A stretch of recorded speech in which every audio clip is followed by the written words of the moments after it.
Try with a new user profile. Disable all unnecessary startups. Try a different way to the end. Smart hardware. Brainstorm the problem. Brainstorm the problem. Brainstorm the problem. Good morning, Friday, May 24th, 2024. Beginning of the Memorial Day weekend. Good to see you all. Hope you have a great Memorial Day weekend. Despite whatever preparations, still had some things go wrong at the start of the show. I think you heard a double sound because I didn't have Baby Beast muted. Doggone it. And also I started the show twice. The first time I started the show, I used a button on the small stream deck that was supposed to start the live stream. It didn't actually start. So I had to do it again. All right. Enough of behind the scenes. Turning off SpeakerBot. John Williams said, hello, Doug. And SpeakerBot audio is on. John Williams, hello, came through just barely caught it in time. There's Tim asking how I am again. For a little while, he got the idea, but back to his old habits. Old habits. Wiz said, hi, Doug. Die hard. There he goes the right way. I got chat room comments from a couple days ago to respond to. I've got channel comments to respond to. If anybody shows up in chat with a question and they don't give me a speaker bot, if you can bring my attention to them, please, by putting an exclamation mark C, and then after that, you can actually put the name of the person you're referring to. If you think I might not realize whose chat you're trying to redirect me to.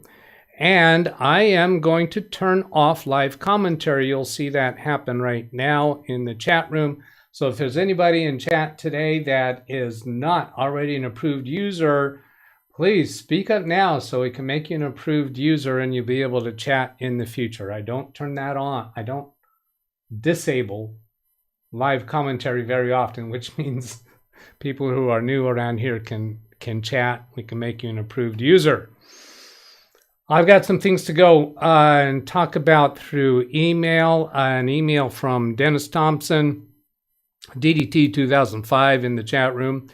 Says, IT admins rejoice. Microsoft just stopped force installing Windows 11. This is a copy and paste from the actual article. So that is over here. And at first glance, you might think it's useful to us, but no. Tim, I'm not going to make that channel an approved user, and I'll explain why in a little bit. Down here, what this article is, Windows Update for Business, which we don't have access to, if I understand this correctly, which helps in the deployment of such feature updates, now adds the option for admins to choose between whether that update is required or optional for their user. So the title of this, you might be thinking it gives us more control to prevent a feature update, and no, it doesn't look like it's for John us. Williams said, what kind of mini computers did you set up recently? The mini computers I set up recently, John Williams is asking about, so I will go divert to that right now because that is a live question in chat. Let's see, I'm going to take that off screen while I go bring up my orders list. There were two that I did two different models that I've used recently, and they were both B-Link models, so here they are. This B-Link SEI 11 Pro mini PC with an i5 11th gen. I bought two of these, one for a husband and wife, and they're for home use. And then this one is a lower end, much less expensive SEI 12 mini PC, 12th gen. So it's actually, whoops, nope, that's not it. Where is the lower end one? I'm going to take that off screen while I go. Was that the lower end one? No, that was not the low end one. Where's the low end one? That higher end one was around $469. This is the low end, the S12 It's also 12th gen, but it's the N100 processor. So that's more like a laptop processor. I think all of these mini PCs are like a laptop processor, but this one is even more cheap or less expensive, whichever way you want to say that. And that one I put into the managing partner of a law office. He's been using it for 2 weeks now and has not called me once with a complaint. I had to go check. Hang on a moment. I had to go check to make sure he's actually still using it. So that answers that question. I'm really impressed. I think I may be using these very, very inexpensive, almost thinking of them as a commodity product, as disposable as a disposable lighter. So then I'll move on to, let's see, I've finished talking about that article that Dennis gave me a link to, and thank you for that. Then I'm going into chat room comments. I believe this was 2 days ago because I took Tuesday off from Windows Daily and I took Thursday off from Windows Daily. So I believe these comments were from Wednesday. Lawn Dog gave me this link for a YouTube video, DIX. It's this one with Mark Rosinovich talking about Microsoft Copilot and this new AI capability with the NPU processors. And of course, people who are raising the alarms and clickbaiting this are saying, "Oh no, Microsoft is spying." No. And in fact, I'm kind of enthusiastic about this. But it's going to be a while before this comes to the normal end users. Said, I recently got a B-Link without a storage drive, installed a 500 GB, and started out with installing Win 10 Pro. But I can't get all the drivers. I start out with installing Windows 10 Pro. So you did a fresh install. Now, if you still have, what I do when I do that process, John, is I'll make an image backup first. And in my checklist now, I will actually export all of the drivers from the original installation so that after doing the fresh install, I can use the drivers that I've put onto a thumb drive or whatever media that I choose to use and install the original drivers that way. You should be able to go to B-Link's website and download all the drivers. I feel that's a little more of a nuisance than exporting the drivers first. So those are thoughts on that, John. Anyway, this AI stuff, it only collects the information about the computer locally, stores it locally, but it has search capability, and it's like the task view that we used to have down here on this button. It no longer does task view. They reduced its functionality, perhaps in preparation for this Microsoft Copilot Plus, they call it. Where's the plus go? I don't know. But anyway, it stores the information locally. Now, I have on occasion installed a product called Spectrasoft eBlaster. It's a spyware intentionally put on a computer to be able to go back and research or see what happened on a particular computer or monitor employees. And that's what my client wanted me to do. Is he had an employee that was particularly troublesome with spending time on Facebook and not doing her work. So we installed that on her computer, told her that is installed on her computer. We never once went back to look at the recordings or to search, just her knowing that there was software on her computer that would give the employer the ability to go back and see what she's spending her time doing. It got her scared straight, basically. But anyway, this could be used in that way, but it looks to me like it's as I understand, it's going to be fully opt-in, and highly unlikely that this is going to be happening without the end user's knowledge, although an employer certainly could do that if they chose to. I'd like to see this, in an upfront way when it's used. It's got to use some computer resources to do that. So you're going to have, of course, you have to have the computer that has the NPU. This is going to be a topic to talk about over a long period John of time. Williams said I tried their website and it comes up with an error code. I tried this several times. Their website. Let's see. What is it? Oh, error code. Yeah, well, how about, can we pursue that tomorrow? Can we maybe connect remotely to your computer tomorrow and try to help you with those drivers, John? That would be a good topic for tomorrow. Continuing on with what I have on these chat notes. From Zavi Manor, maybe you'd be interested to see this too. And this is RRU. It should be on this tab. RRU, yes. This is the custom Windows ISO. This was talked about in the chat room a little bit, and I understand this. Jim KJ3N said, doesn't matter if it's Microsoft or Apple. Don't trust either of them. Okay, got you, Jim. John Williams said, yes, sir.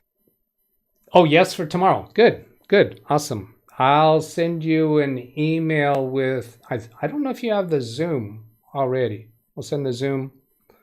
And the link for starting a remote session is in the description of my videos.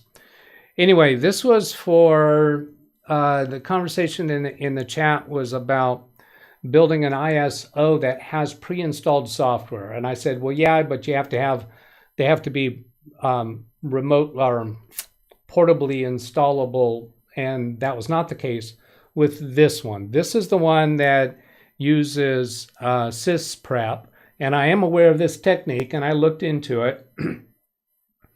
I have some interest in it, but for the most part, have a better way in mind. Now, I don't really like the way that this was being done here, because what they do is they install all the software that's desired, and then do sysprep, which makes that image be able to perform as though it's a first-time install. And then they go through all the trouble of making that a bootable ISO to be used on a flash drive. Well, once you've installed a lot of software, that's going to be very large. It's going to take longer to install. What I'd rather do, and if you're going to use sysprep, is just do the sysprep after installing all the software you want, make an image backup, and then restore the image to the new computer.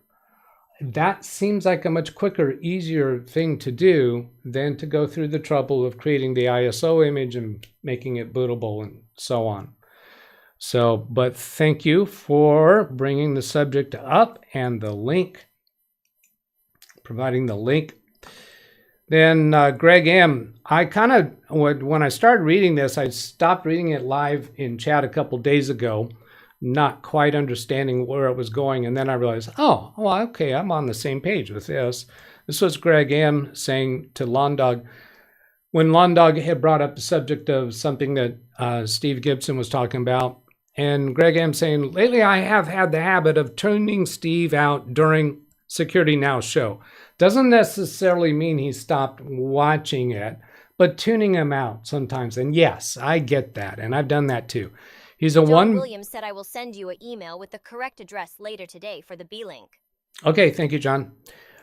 I have a habit of, a one-man shop, such as I am, complaining about how responsive a $1 billion corp responds. How responsive, how unresponsive.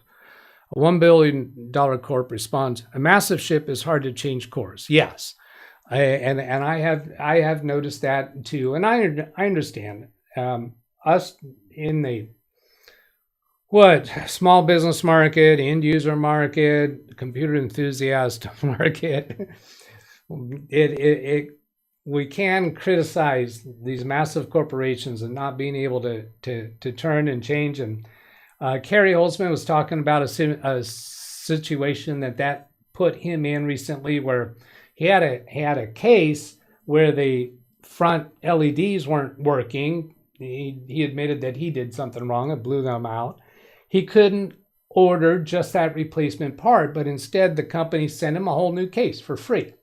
But now that puts Kerry, and would put me, who wants to be responsible and ecologically conscious. He wants to make use of that computer that doesn't have the RGB, and he's kind of stuck in a quandary of how to deal with that. I understand that, Yet for B-Link, they're not a billion. They're not as big as Microsoft. But, and I know that Kerry knows this. I'm not preaching this to Kerry. I know he knows this. But to expect or try to convince them to create a whole department, a whole manufacturing process that provides for small replacement parts is a huge investment for them. They'd rather just send you a whole new case. But now we're stuck with the problem. What do I do with this case? I can't really. Well, it's just a quandary. And he spoke about that really well recently. But it's the companies, any business, you need a business model that works for you, and that can cause some difficulties for both your vendors and your customers. Yeah, Rand Israel is pointing out that was a different method for the imaging a computer that with pre-installed software. Yes, okay, I saw that, and I already mentioned the Spectrasoft eBlaster, how it's similar to this new AI product that Microsoft has come up with. Hang on a moment. Doug, why don't you drink water? Okay. Let's see. I have some other things in my emails, but they were from me to me, so I'll come over here to channel comments. Deal with this a little bit. Alice says, great show today. I think that was from the 2 days ago. Edited, yeah, 2 days ago. And yeah, I had edited that because I accidentally exposed my address during that show. Great show today, like always. Thanks again for your help with OneDrive. You're welcome. I suggested that, or showed how to uninstall it. It messes with so many games like Sims 4 and even Sims 3. I would think that it messes with it only if you have it actually configured. And the instructions I gave for uninstalling it, that would work, but it'd probably better to actually unlink your computer from the OneDrive account before you uninstall it. Messes with me. If it's not configured to actually synchronize, I don't think it would mess with your games. Said Microsoft is a $3 trillion company. Yeah, okay. Point taken, Gary.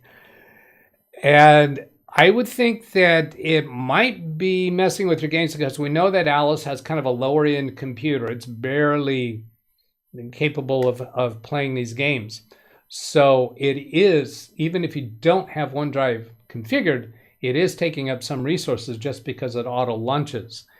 Now, it is in the startup list, and somebody suggested removing it from startup. Well, once you've uninstalled it, it's irrelevant that it's still trying to start up when you start the computer because it'll instantly recognize that it's not there. To the point I couldn't play Sims 3 again until I uninstalled it, until I reinstalled it on my PC. Does that mean reinstalled OneDrive or reinstalled the game? I think it means reinstalled the game. Thankfully, I have a disk drive, and I'm not quite sure whether that means an external disk drive or a CD drive. I don't really need that clarified, Alice. And she says the game. Yeah, so she reinstalled the game.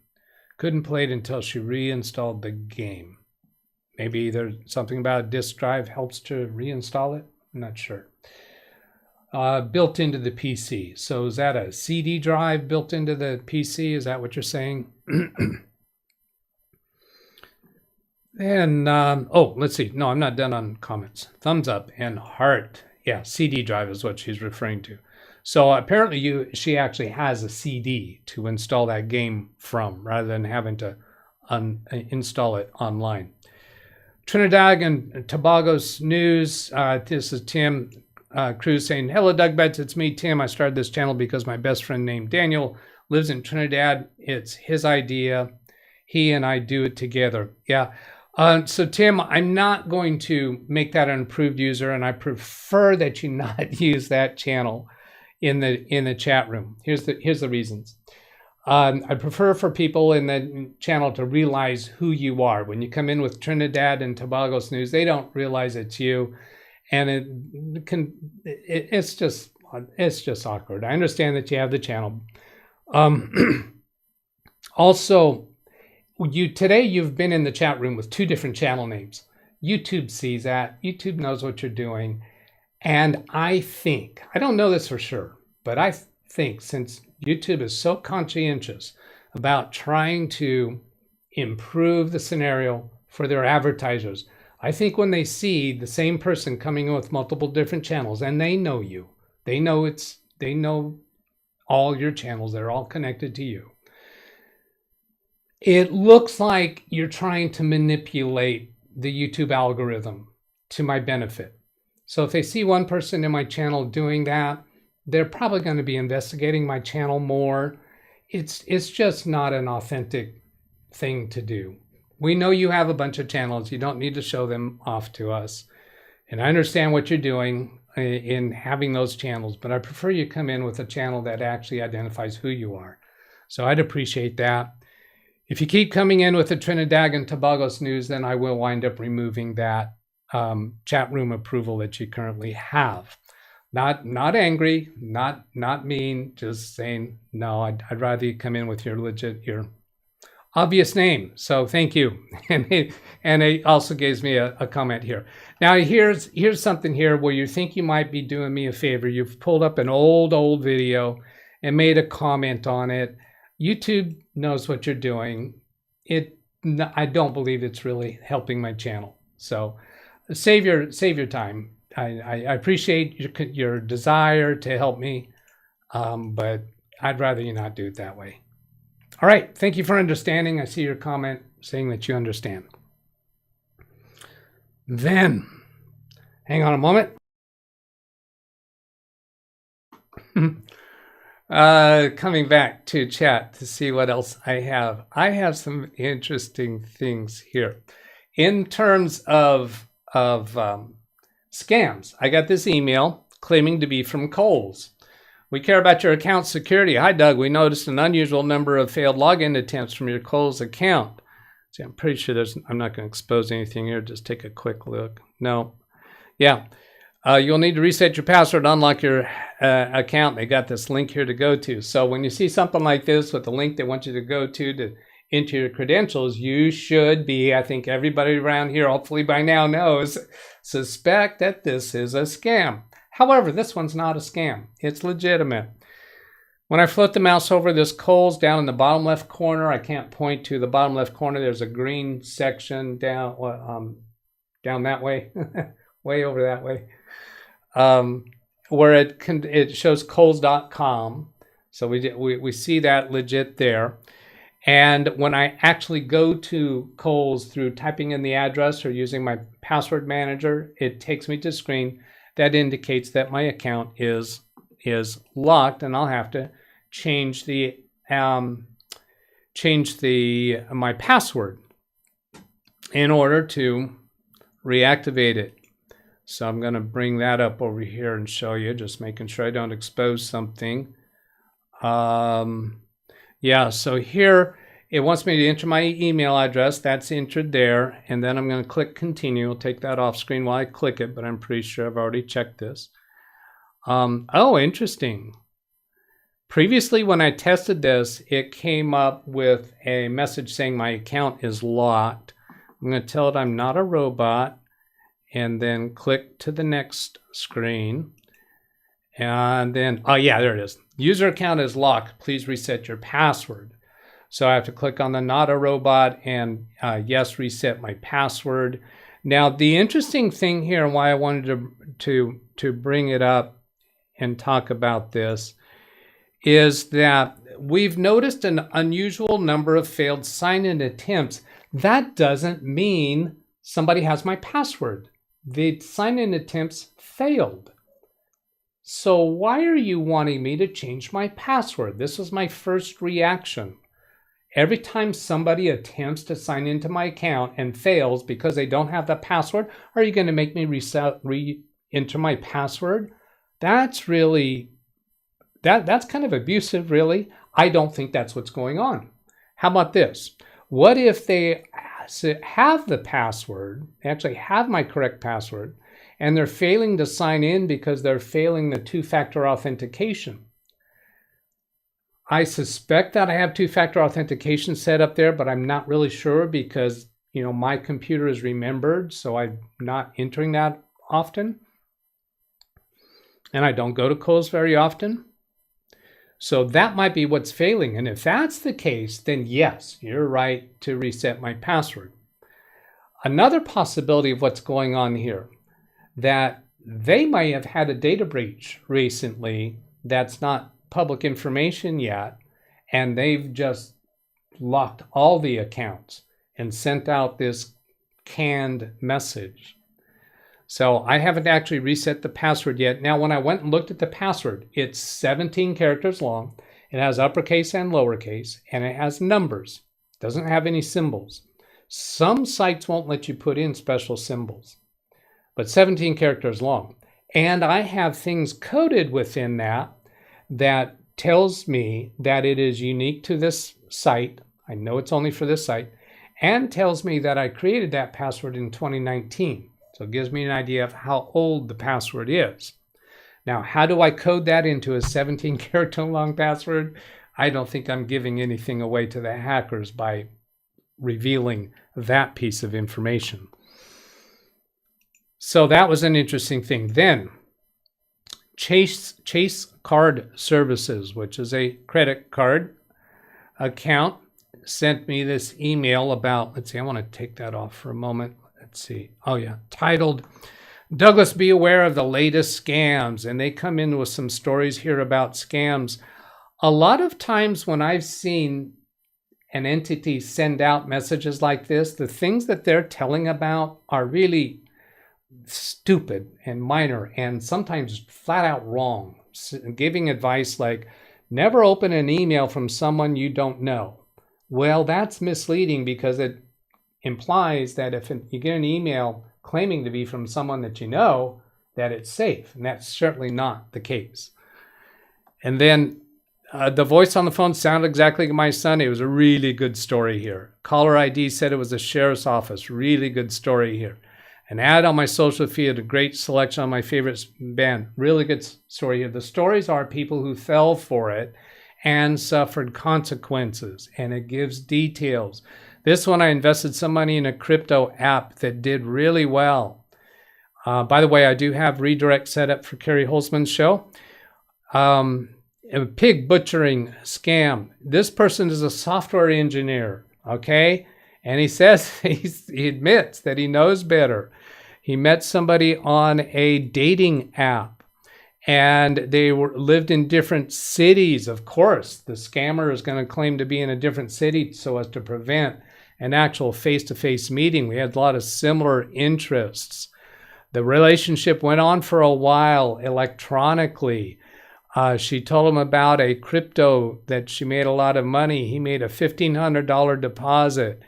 And then over time, my go-to investment ultimately put in $1.6 million. His balance grew to $8 million. This was a long-term scam. The app, let's see, then I went to make a withdrawal for my son's tuition bill. Got a message says you have to repay the loan before you can make a cash withdrawal. I'd never taken out a loan, so I thought it was just a glitch. The app wanted $1.5 million from me, threatening to freeze my account. There was no way to resolve it. No one responded to phone numbers. I asked a friend if she was having issues. She blocked me, and her online profile disappeared. I went to the FBI site, read about fake crypto sites. So good on you, Chase, for giving me some really good scam examples. Kaiser Permanente sent me, is this a show about scams and things? I haven't even got to chat yet. Lawn Dog seems legit, proper place. Let's see. I'll catch up on that later. Kaiser says, notice of data breach. This was interesting. On behalf of Kaiser Permanente, on behalf? Is this not? No, it came from a Kaiser Permanente address. Okay. On behalf. Let me scroll down and make sure there's nothing. I'm not exposing anything. No. It's signed. The person who says, I am writing on behalf, no name, not telling us who the person is. On October 25th, 2023, Kaiser Permanente determined that a certain online technology is commonly known as cookies or pixels. This is not a data exfiltration. This is Kaiser becoming aware of cookies and pixels installed on their websites and mobile apps may have transmitted personal information to our third-party vendors. Google, Microsoft, Bing. Hello, Jim. Wake up, Jim. This is Kaiser Permanente. Also, never trust Google and Microsoft and Twitter. When members and patients access our websites or mobile applications, these technologies are sometimes used by organizations to understand how customers interact with websites and mobile apps. We apologize that this incident, they're calling it an incident, occurred. Basically, they're telling us they're taking that down. No more cookies and pixels. And Kaiser took the action of noting, Tim Tech Wiz said, calling "Oh, it bot not good, Doug." bot not good. What's wrong with the bot? I don't know what you're saying.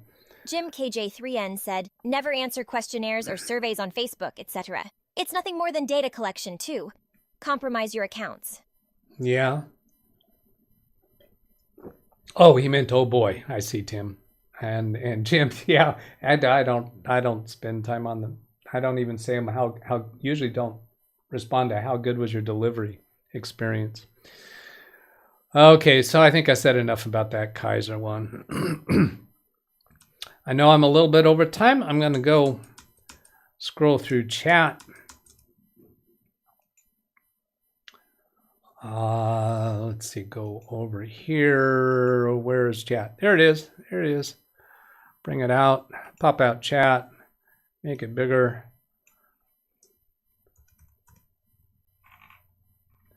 Let's see. Tim Tech Williams. Hi, Doug. Trinidad Tobago's news. Oh, I lost some of the stuff at the beginning. Let's go. Let's see. Where's live chat? Oh, over here. Can I get to the earlier comments? There were comments earlier. Nope. How about that? Ken Stout's comments are gone from there. Ken Stout had some comments, and I was going to poke fun at him. And it is still available over here on monitor 3. You know what? I'm going to drag that over to monitor 1 just because it's easier to deal with there. And let's see. That's going to do the mirror and mirror thing there, isn't it? I don't want to pop that out yet. So Ken Stout, she's very talented, referring to the trailer. Now I know Doug will say, which one? There are 2, referring to the 2 girls that were on the trailer. Some people might think there were 3, and there was a man. So I will clear the air tonight. And that's a pun because that's the song that they were performing. The young lady that plays the drums and the bass, she's playing both instruments. So that's why I'm saying it. You might think it's three girls, but there were 2. Because one of them was playing both instruments at the same time. Singer isn't half bad either. Hopefully I choose my words wisely. No, he didn't. The right word there would have been chose. Hopefully I chose my words wisely. So you used the wrong word right there on the word choose. That's the wrong word, Ken. Hopefully I choose my words wisely. And LDBDB. Wrong again, Ken Stout. Who's LDBDB? That's not me. I'm LWTDB. So wrong again. But yes, I can understand because I know Ken Stout. And LDBDB can understand. Now, I won't have a clue as I am about to depart to go play golf at the big course. He's going to the big course in the sky. No, he's going to a big golf course that he hasn't been to before. And that's why he won't have a clue as to how I reacted to his comment. By the way, 2 things. I am first. No, you weren't first. Wrong again. Because there were comments on this scheduled live stream yesterday. Actually, 2 days ago. Because I scheduled this stream Wednesday afternoon. And there were chat room comments back then. They've been lost. So, no, you weren't first. Wrong again. And I am Groot. For those who don't know about Groot, that is a phrase right there that is not really English, even though it looks like English, but is open to the interpretation of people who know the speaker well enough. And I've already shown, just by pointing out the things that Ken really meant to say through this, of what he really meant. So that phrase right there, where it looks in English as I am Groot, what he is really saying is, I miss you guys so much, and I don't understand why on earth I think it's more important to go play golf than to be here with you in the chat room today. I deeply apologize. That's what he's actually saying there. So thank you for your heartfelt apology, Ken. I appreciate it. All right. Move on, Doug. You made your attempt at humor. Let's see. Commentary mode was turned off. Did anybody show up in chat that is not blue? Nope. You're running out of time. If you're watching and you haven't been flagged as an approved user, please put in the chat comment. We'll make you an approved user. Usually have commentary mode turned on because the troll has recently made appearances. I don't tell you about each of those. John Williams said, thumbs up, everyone. Thank you, John. Let's see. So I'm going to skip through these a little bit. Lawn Dog put in a link to the N100 CPU benchmark. Yeah, I already talked about that one. Mini Doug's. Yeah, what's next? Kind of on the low end, but very basic. Actually, the mini computers can be bought substantially high end, surprisingly so. Tim gives us a link for what Samsung Galaxy Ring price leaked. I'm not going to go more into that right now. Drivers, I will read through these more later. Lawn Dog usually just gives us line after line after line. Which actually I appreciate, but I'm not going to read it out live each time. I tried with their website. Yeah, let's try that tomorrow. That'd be great. Hello, Josh. Correct address for B-Link. No, I'm not playing Fortnite. I don't think I'm going to be coming back to it. I'm just getting too much stuff done with the freed up time. And it's good. It's a good thing. But yeah, I'm going to have to let go of that. $3 trillion company. Billion here, billion there. Small potatoes. John Williams said Wintermute sent me a link for B-Link. Oh, good. Yeah, see, Alice was tricked, Tim. Thought it was a new person, started chit-chatting with you, and then you kind of feel like a fool when you realize, oh, that's Tim Cruz. Yeah, that's another reason why it's yeah, just rather not do it. But thank you that I know your heart was in the right place. Oh, long weekend. Let's see. Skipping a little bit. Gary, Michigan Treasury online employer login is like that at work. Ah, got it. That's to John.